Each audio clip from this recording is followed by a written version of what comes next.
Did you take some time off as you're really burnt out and tired? So I want to kind of maybe go back to like month one or month two to take some time off. When you started reaching out or looping in your network and recruiters, when did you dabble into that?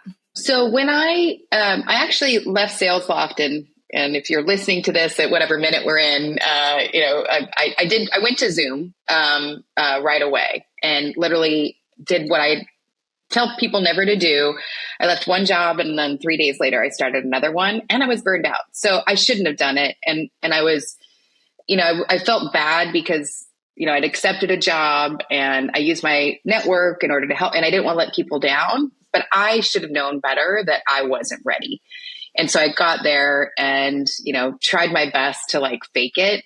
And after 6 weeks, I was like, I can't do it. I just don't have any gas left in the tank. And I was going to my acupuncturist, and she was telling me the same thing. She's like, you're negative on the energy scale. And you can kind of tell, like, I'm an extrovert. I bring passion to what I do. And like, it was gone. Like, it was more than gone.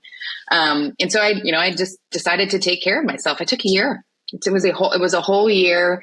And the kind of saving grace in that, because, I'm a single mom, and, it's hard to be able to, allow yourself to be like, okay, this is an investment in me. And I, for my own health and wellness, I need to do this. But I was lucky enough to, have Craig Rosenberg. People might know him from Topo, and he was at Gartner. He's kind of founded sales tech, a lot of sales tech and ABM stuff. So your audience might know him.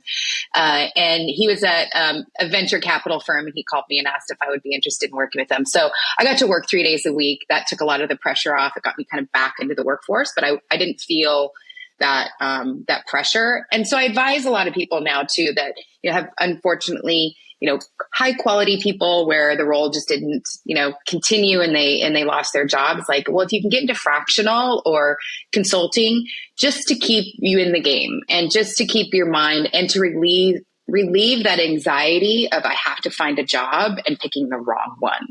And another way to do that is like, hey, if you're not sure, then just offer to be a fractional. Come on as a contractor before making that commitment to make sure it's the right fit, because you don't want to make the wrong decision and then have to back out of it. And then, so that gave me that ability to be more selective and not as stressed about needing to find a job to pay for groceries.